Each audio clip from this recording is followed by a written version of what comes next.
नमस्कार साथियों, आप सभी का हमारे YouTube चैनल पर हार्दिक स्वागत है। और जैसा कि आपको पता है कि अलंकार की सीरीज चली हुई है, तो अलंकार में हम 7 अलंकार कर चुके हैं, जिनमें हमने शब्दालंकार और अर्थालंकार कर रहे हैं। अब तो देखिए, जो 8th है वो है दृष्टांत अलंकार। दृष्टांत अलंकार का लक्षण क्या है? दृष्टान्तस्तु सधर्मस्य वस्तुतः प्रतिबिंबनम। ये जो है दृष्टांत अलंकार का लक्षण है। और इसमें क्या बताया है कि उपमान और उपमेय में बिंब व प्रतिबिंब भाव होना चाहिए। उपमान और उपमेय जैसा कि हमने जो उपमा अलंकार था उसमें भी किया और रूपक अलंकार में भी इसके बारे में बताया था। तो उपमेय क्या है? विशिष्ट होता है, और उपमान जो है वो सामान्य होता है। उपमान विशिष्ट होगा और उपमेय क्या है? वो सामान्य होगा, ऐसा है। ठीक है। और बिंब व प्रतिबिंब भाव होना चाहिए, मतलब कि उसकी विशेषता बताई जाती है। बिंब प्रतिबिंब का मतलब जैसा है वैसा ही दूसरे को बता देना, वो जो है बिंब प्रतिबिंब होता है। जैसा कि उदाहरण में देखिए, त्वयि दृष्ट एव तस्या निर्वाति मनो मनो भवज्वलितम आलोके ही हिमांशोर्विक्षति कुसुमम कुमुदवत्य।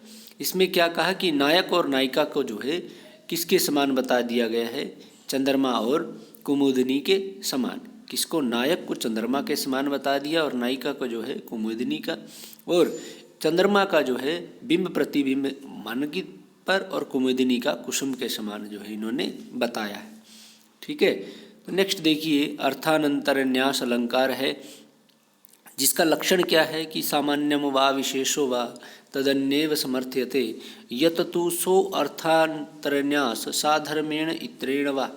ऐसा मम्मट ने कहा है। मम्मट के काव्य प्रकाश से ये जो है सभी अलंकार हम कर रहे हैं, क्योंकि जो यूजीसी नेट के जो सिलेबस में है मैक्सिमम जो है वैसे ही प्रश्न पीजीटी में आते हैं, और यूजीसी का तो यह चला हुआ है। और ये तो ऐसा टॉपिक है कि हर संस्कृत कम्पिटिटिव एग्जाम में इसमें से प्रश्न आता ही आता है। तो देखिए क्या कहा कि जहाँ पर सामान्य का विशेष से या फिर विशेष का सामान्य से समर्थन होने पर अर्थानंतरन्यास अलंकार होता है। मतलब कि जब सामान्य को विशेष दर्शाया जाए और विशेष को जो है सामान्य दर्शाया जाए, तो वहाँ पर कौन सा अलंकार होगा? अर्थानंतरन्यास अलंकार होगा। जैसे कि उदाहरण देखिए कि हनुमान अवधिम अत्रद दुष्कर्म किम महात्मा नाम। अब हनुमान जी ने क्या किया था? अवधि महासागर को क्या कर दिया? अत्रद पार कर दिया था। किसने? हनुमान ने। कि हनुमान ने महासागर को पार कर लिया। दुष्कर्म किम महात्मा नाम। तो महात्मा नाम, महात्माओं के लिए दुष्कर्म किम, मुश्किल क्या है? अर्थात वे सभी कार्यों को कर लेते हैं। जो महात्मा लोग हैं वे सभी कार्यों को कर लेते हैं, उनके लिए जो है कोई भी कार्य जो है मुश्किल नहीं है। जैसा कि हनुमान जी ने किया था। महासागर को पार करना बहुत कठिन है, अचरज है, लेकिन हनुमान जी ने ऐसा किया, जैसे कि आपने रामायण में के सुंदरकांड में देखा, जिसमें कि हनुमान के विषय में ही सब कुछ बताया गया है। इसके पश्चात जो देखिए कि अर्थानंतरन्यास अलंकार में सूक्तियाँ आती हैं, नीतिपरक बातें होती हैं और सुभाषितानी। जहाँ पर ऐसी विशेषताएं हो उदाहरण में, तो वो कौन सा अलंकार होगा? अर्थानंतरन्यास अलंकार होगा। और अर्थानंतरन्यास अलंकार भी साधर्म्य और वैधर्म्य के से 4 प्रकार का हो जाता है। मतलब अर्थानंतरन्यास अलंकार का प्रकार कितने हैं? 4 प्रकार हैं। ऐसा प्रश्न भी पूछ सकता है, तो आप जो है इनको भी याद रखें। नेक्स्ट देखिए, नेक्स्ट है विशेषोक्ति। क्या है विशेषोक्ति? लक्षण क्या बताया कि विशेषोक्तिरखंडेषु कारणेषु फलावचः, कि संपूर्ण कारणों की उपस्थिति होने पर भी फल का नहीं कहना विशेषोक्ति कहलाता है।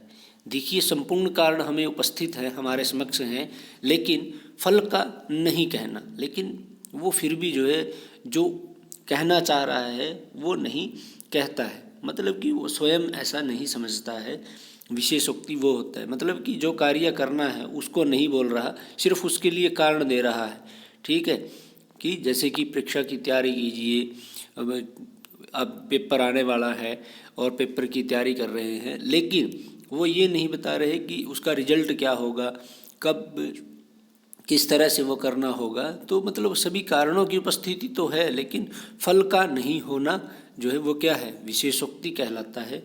और विशेषोक्ति जो है 3 प्रकार का बताया गया है, अनुक्त निमित्ता, उक्त निमित्ता, अचिंत्य निमित्ता। तो आप इनको भी याद रखिएगा, ठीक है। विशेषोक्ति में क्या है कि सभी कारण जो है वो दिखाई देते हैं, लेकिन फल का जो है होना नहीं पाया जाता।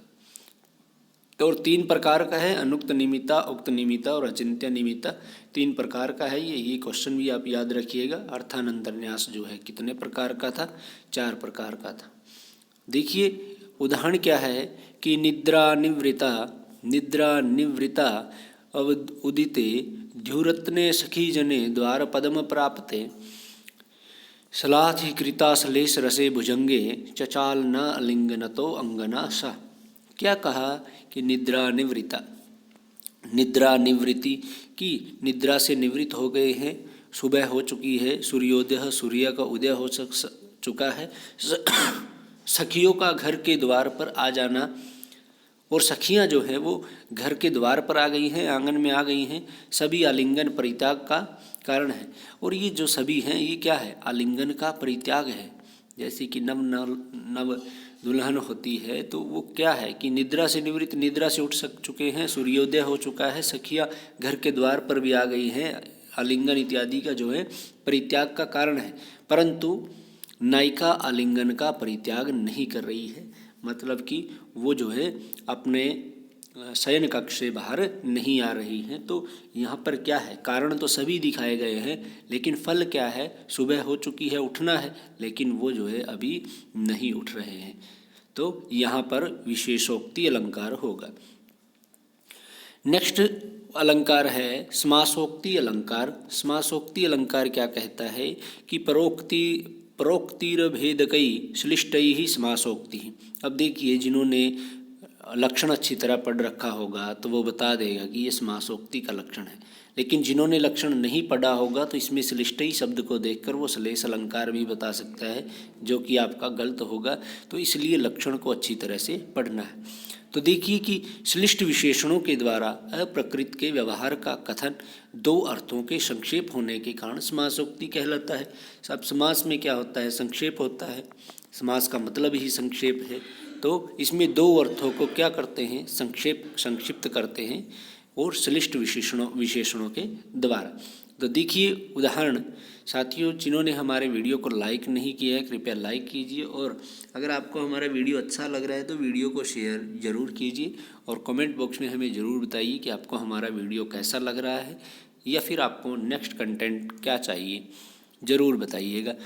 तो उदाहरण देखिए कि लब्ध्वा तव बाहुस्पर्श यस्यः स को अपि उल्लासः जय लक्ष्मीस्तव विरहे न खलुज्जला दुर्बला ननु स। इसमें क्या कहा कि जय लक्ष्मी न केवल कांता, जय लक्ष्मी न केवल कांता अर्थ का वाचक है, बल्कि श्लिष्ट विशेषणों के द्वारा इस शब्द से नायिका का भी बोध है। ठीक है कि जय लक्ष्मी जो है वो सिर्फ कांता का अर्थ वाचक नहीं है, यहाँ पर जो है जय लक्ष्मी शब्द जो है वो नायिका का भी बोध करवा रहा है। तो ये थे अलंकार, जो मुख्य अलंकार थे हमने सभी किए हैं। और ये अलंकार की पूरी सीरीज आपको कैसी लगी हमें कमेंट बॉक्स में ज़रूर बताइएगा। और आप हमारे प्लेलिस्ट में जाइए, और प्लेलिस्ट में हमने जो है लिटरेचर, वेद ग्रुप, व्याकरण ग्रुप और हमारा जो दर्शन है उन सभी पर हमने वीडियोस बनाए हुए हैं। तो आप वहाँ से वीडियोस को सर्च कीजिए और वीडियो को देखिए, लाइक और शेयर कीजिए। जिन्होंने चैनल को सब्सक्राइब नहीं किया है वो चैनल को सब्सक्राइब ज़रूर कीजिए। धन्यवाद।